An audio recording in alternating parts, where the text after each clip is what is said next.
Mais c'est pour concernant le changement, je trouve aller très vite élevé. Et le changement, c'est un processus. Et c'est 15 séances. Pendant ces 15 séances, après 5 séances, on invite les femmes pour voir si, après 5 séances, on invite les femmes pour donner des témoignages. Qu'est-ce que vous avez constaté comme amélioration et comme changement dans la famille? Ce n'est pas l'homme qui témoignait, parce qu'il pouvait nous mentir. Mais c'est la femme ou les enfants de la personne de bénéficiaire qui était là qui était invité pour nous donner des bons témoignages ou les mauvais témoignages sur l'amélioration positive. So as far as the changes in behavior are concerned, and how long term they last, it is a process, and we have a 15-session program. After 5 sessions, we invite the women to come to give us their feedback and tell us if there have been any positive changes in behavior. We don't ask the man directly because the man may lie. So we get the woman or the wife or the children across to tell us if there has been any changes. Et il y a aussi des exercices, vous avez parlé des exercices, il y a des exercices dans le module qu'on fait à la maison. Par exemple, aider la femme à faire la cuisine, aider la femme à laver l'enfant, aider la femme à une tâche ménagère.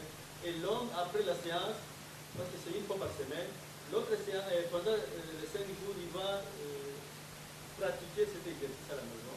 C'est difficile, c'est un processus difficile, mais l'essentiel c'est de commencer de oser. Et après, nous allons discuter avec l'homme en question comment se fait l'exercice, comment les difficultés. Et des fois, la femme était aussi un obstacle pour les changement. La femme disait non, c'est pas pour les hommes, cette tâche, c'est pas bien, votre famille. Mais après, quand même, des fois, on invitait la femme pour encourager aussi l'homme.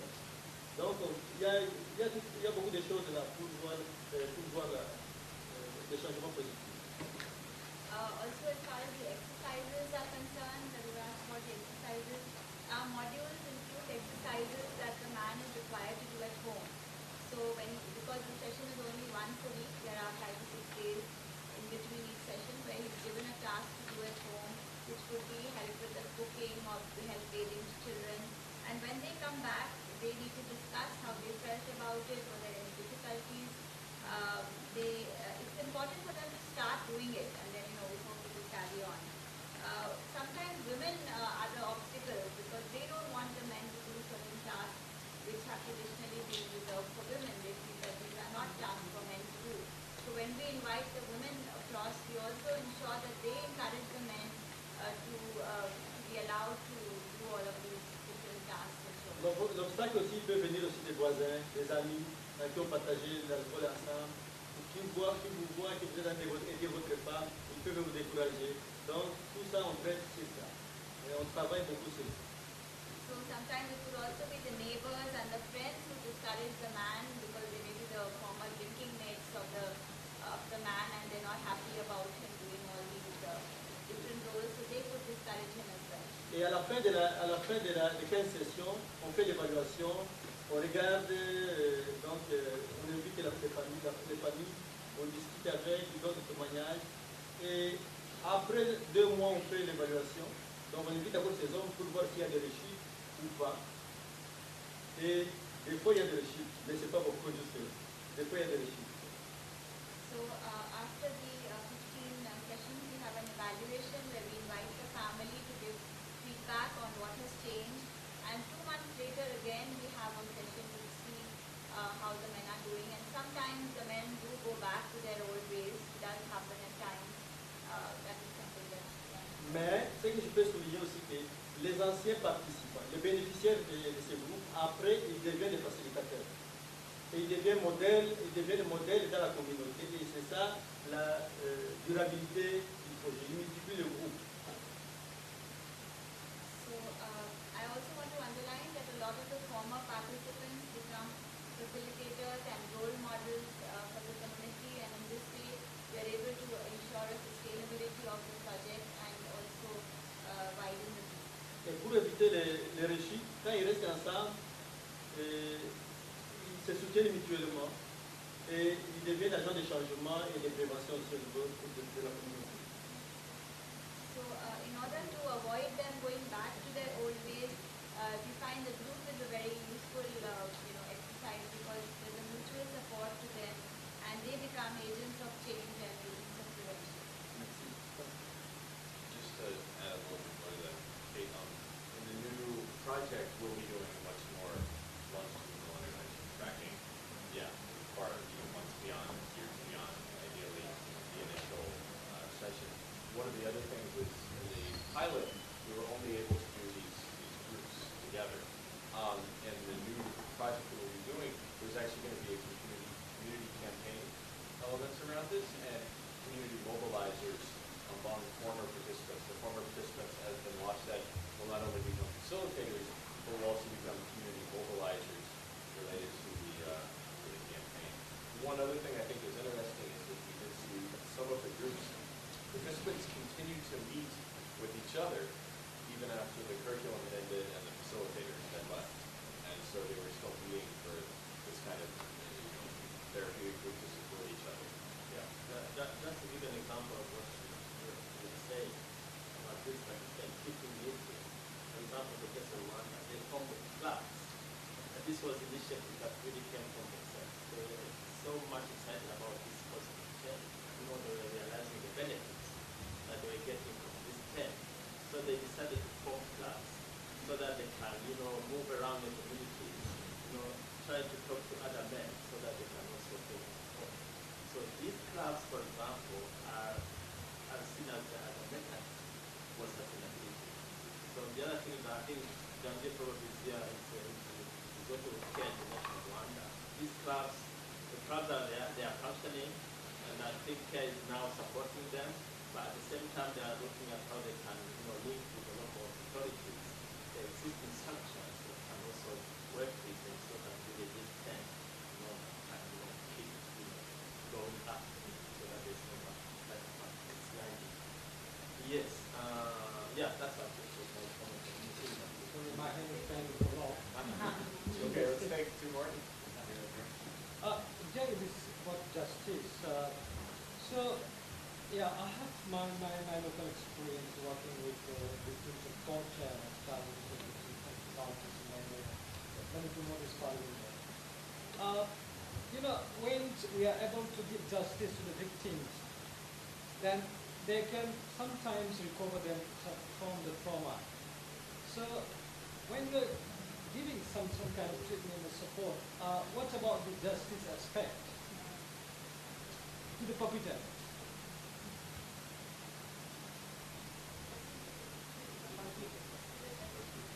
Because it will encourage to recover soon from the trauma to the victims.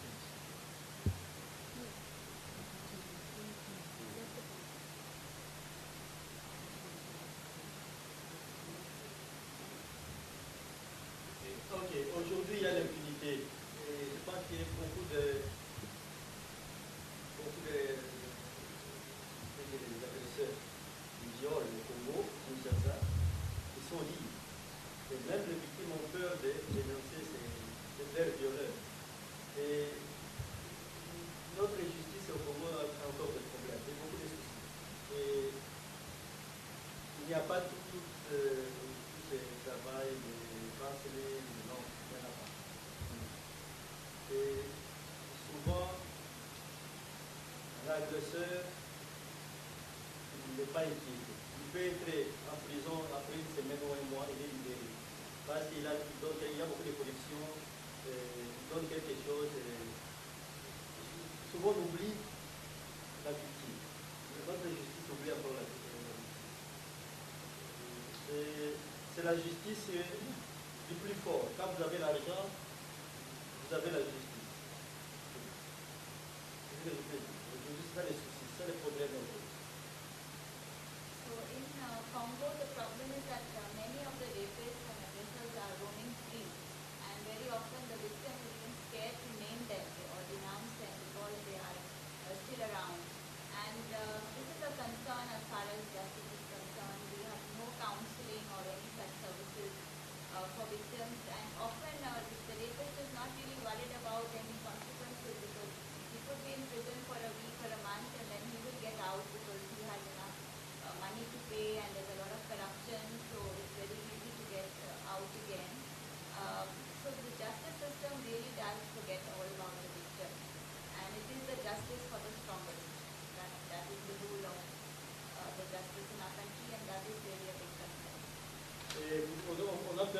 vengeance. Quand on amène le cas à la justice, la victime a peur de la vengeance. Toute la famille peut, ou les amis, la communauté, peut se tourner contre la victime encore. Donc on est victime de 2 ou 3 fois. So revenge is another fear that victims have because if they do denounce the person, there might be another attack on the person by the community or whatever, so they could be a victim a second time. So this is a fear that they live with. Then we can give that, what about restorative justice? I think the restorative justice, justice should be that. Whatever justice. Okay, if I can add a little bit, I mean, I think that we're, to a certain extent, because of what our intervention is, we are limited in terms of what other interventions may be in place. I mean, I think restorative justice, other forms of justice would be very welcome, but they are simply not there. One of the other things is that when Benoit, I think, is more referring to cases where women were subjected to sexual violence in conflict. They were raped by armed groups or folks like that. A lot of the women that a lot of the men that we were working with had been using violence against their partner. And when we spoke with their partners to seek permission to approach their husbands to participate in the group, what they would tell us was not that they wanted their husband to go to jail. What they would tell us was they wanted their husband to stop using the violence and to be a better husband, to be a better partner. And so in that instance, I mean, we did not feel it was appropriate once we knew they had used violence to turn them over to the police. We were trying to follow the victim or the survivor's preferences, but again, as Benoit knows, even when they are turned over to the police, it usually doesn't make any difference. I think we had another question. Then I have several questions that I need to look in the methodology. But first of all, I'm really interested to know how the man gets to the program. I mean, because very often they want to choose the baby, so it's very difficult to like that. And it's also difficult to reach out to them. Could you repeat that with all the mic? How do the people, how do the men access the program, or how does the program reach the men? I think it's a very important question in such context. Then the second one will be about the training of the facilitator, and what is the kind of training you deliver, how long does it last, and what is the background of the people who are becoming facilitators. Then do you work specifically man with men, also women with men, if you make choice why and for what reasons? And then I would also know a little bit more about the individual therapeutic process, because I think this sounds very great if we can have such a model where we speak of 3.5 months and it has a long-lasting therapeutic concept effect. We can do that everywhere. But I'm really a bit doubting about these things as well. And what about the individual accompaniment of these people? Because we know what trauma does with a person, and I think there's no need for long-term follow-up. Merci beaucoup. Comment on atteint les hommes qui sont nos bénéficiaires? Je vous ai dit que ce sont les femmes. On ne peut pas savoir, parce que nous on travaille avec les hommes qui ont déjà violé. Violence conjugale, violence sexuelle conjugale, ça, beaucoup d'hommes le font, c'est civil. Mais on travaille avec les hommes, avec l'enquête, il y a des hommes qui ont accepté que moi j'ai déjà fait. Dans les cas des militaires, les hommes disaient entre nous, ça c'est qu'entre nous les hommes, moi j'ai déjà fait. Il n'y a pas une semaine, j'ai violé. Il n'y a pas 2 semaines, j'ai violé. J'ai déjà violé 10 femmes, 20 femmes. Et je demande comment c'est fait. Et là, il y a des hommes qui sont volontaires, qui se disent que j'ai déjà fait ça, qui acceptent et qui volontairement acceptent. Il faut expliquer. Mais la majorité des hommes, ce sont des hommes qui ont des femmes victimes de violences ou des hommes qui ont déjà violé. Alors, ces hommes, ces femmes, ce sont ces femmes qui vivent dans des maisons étrangères, qui ont été rejetées, qui sont dans des maisons de cancérisme, dans des hôpitaux, avec des justices qui nous avaient orientés. Mon mari habite tel endroit. Et on avait formé les facilitateurs pour aller les contacter, pour parler avec eux. Mais on ne peut pas les dire, quand on veut les contacter, on ne peut pas dire non, c'est un groupe de violeurs, c'est un groupe, non. Non. Nous avons des stratégies pour les amener. Ils viennent dans les groupes, dans les programmes, tout en ne sachant pas qu'ils sont violés ou agressés ou violents. Et on ne forme pas seulement les groupes, tous les 15, toutes les personnes, tous les 15 bénéficiaires ou hommes des groupes ne sont pas des violeurs. Il y a des hommes intègres, des sages. Sinon, pour éviter la stigmatisation, on ne met pas seulement tous les 15 des hommes violents ou agresseurs, non. Sinon, on risque de dire que non, c'est un groupe des hommes violents ou agresseurs. So your first question was how do we reach out to these men who are the beneficiaries of our program?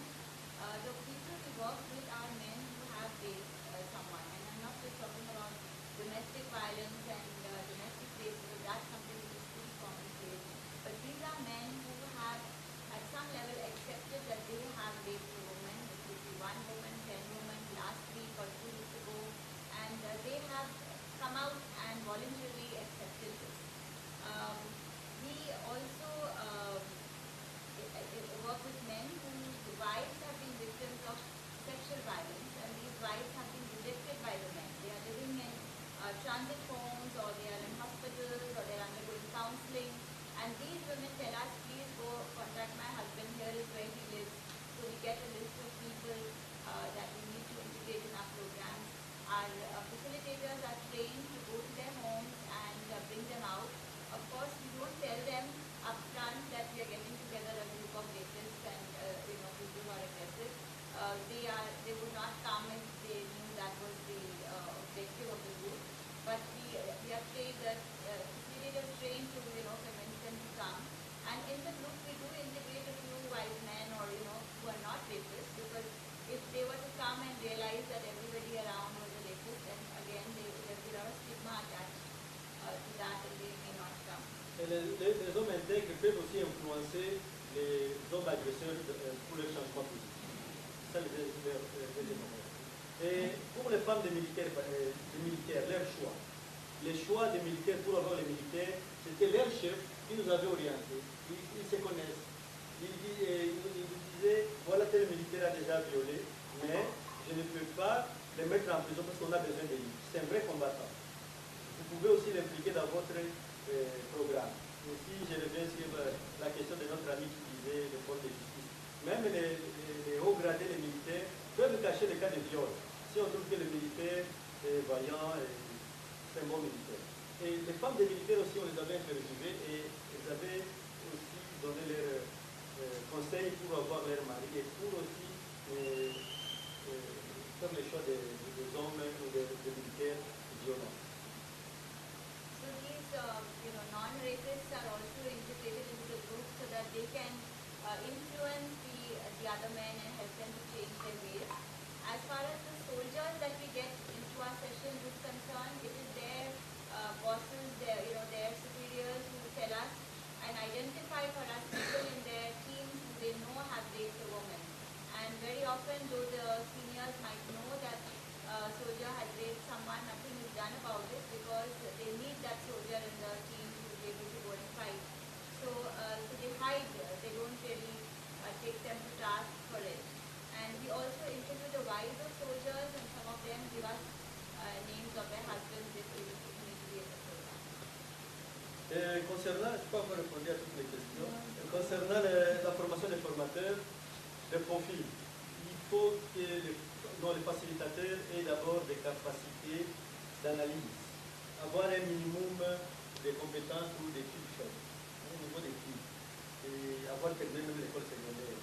Ça ne demande pas beaucoup d'études, mais aussi, on ne peut pas aller faciliter un groupe d'hommes déjà mariés, très violents. Il faut aussi être marié, je pense.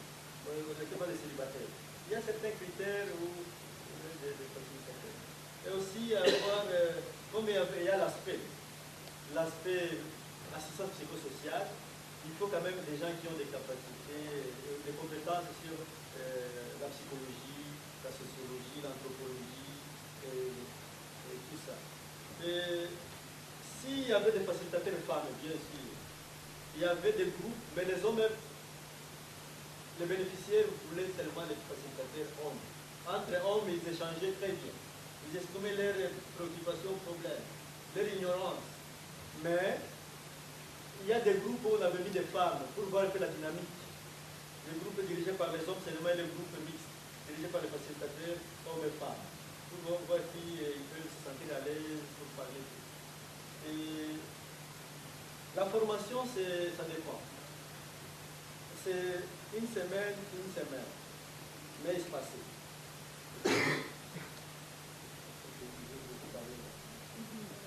As far as the training of the facilitators is concerned and their profile, as far as the profile is concerned, we ask for a minimum level of education, at least higher secondary education, not too much.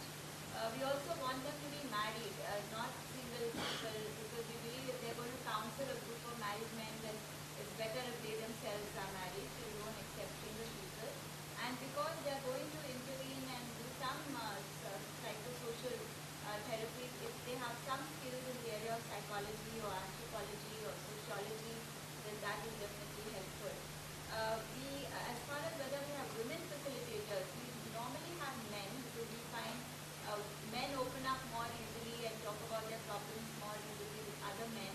But in some situations, we have experimented with a team of two facilitators, one man, one woman, to see whether that really works well. And as far as the training is concerned, we give 2 weeks of training, but not 2 weeks consecutively. There is a gap between the two. Et juste la formation, c'est pour faciliter, c'est pas pour être le chef, hein, c'est pour faciliter, pour orienter, c'est pas pour dicter. Et pour répondre, parce que vite aussi, le processus thérapeutique, ça se passe donc, il n'y a pas un psychologue, un thérapeute, le facilitateur n'est pas comme ça. C'est l'expérience de l'autre. Le point de vue de l'autre peut vous aider à changer. C'est ça le processus. C'est l'échange. Hein? Et les 3 premières séances, c'est pour exprimer qu'est-ce qui vous a déjà fait mal. Qu'est-ce que vous avez déjà fait mal? Quelle est votre expérience? La connaissance de soi? Qu'est-ce que vous êtes? Ils échangent sur ça et ils expriment leurs soucis, ils verbalisent leurs émotions, leurs difficultés. Et dans le groupe, il y a des gens qui sont timides aux premières séances, mais après ils commencent à parler quand il y a confiance. Mais il y a aussi des gens, des participants qui ne veulent pas parler de leurs problèmes dans le groupe. Et là, ils ont besoin d'une assistance individuelle. Là, on fait appel à un psychologue, à un professionnel qui peut parler avec cet homme en dehors du groupe. C'est ça l'assistance individuelle. Mais ça se fait quand il y a la demande. So as far as the training is concerned, we also train them to be facilitators and not dictators who are, doing all the speaking and making all the noise. As far as the therapy question is concerned, our process for therapy is very simple. There's no psychologist involved. It's basically people sharing their experiences and their points of view, and this exchange helps people to change behaviors.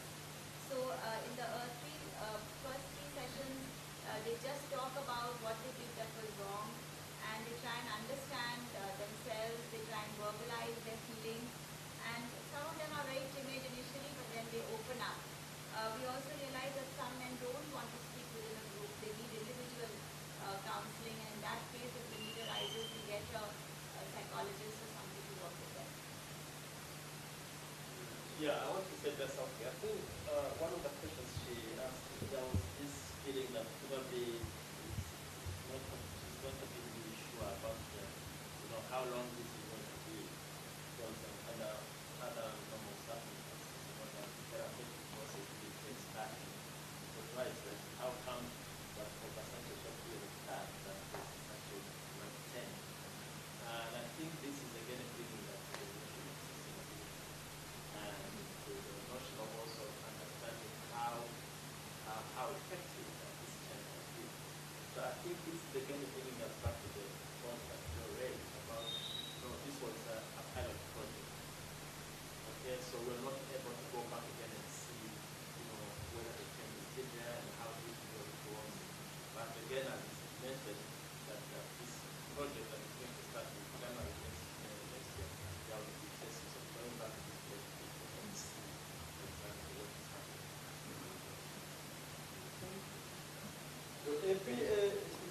facteur, il y a un facteur beaucoup qui influence les chiens. Si je peux ajouter ça. C'est le facteur, cette méthodologie de groupe, c'est comme chez nous au Congo, il y a des barzas communautaires. Et ils se rencontrent dans des barzas communautaires, comme ce sont des barzas communautaires. Et barzas comme Payot.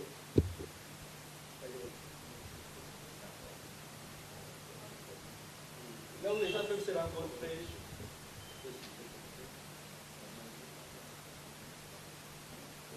dans chaque village au Congo, il y a des barzas communautaires où les gens, les adultes, les jeunes, les femmes peuvent se rencontrer, échanger, parler, trouver des solutions sur leurs propres problèmes.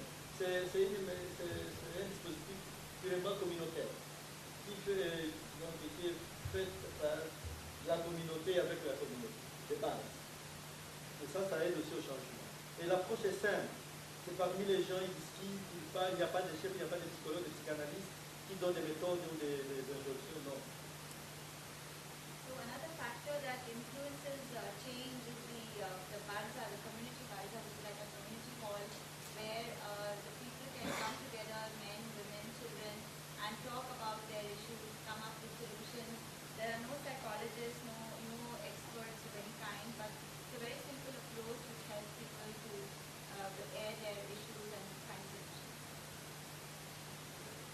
So we have to wrap up. The closing ceremony begins in 2 minutes.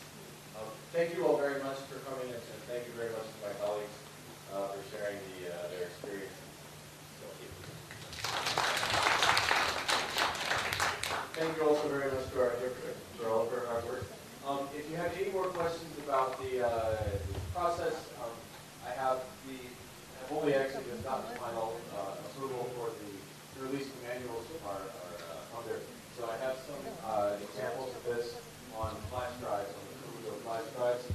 They'll be available on our website soon, as well as the full results of the International Energy Injury Quality Survey that was done in Goma that really informed this process. So I'm happy to share any of that with you. My colleagues, of course, are also available to answer questions and share. Thank you all for coming.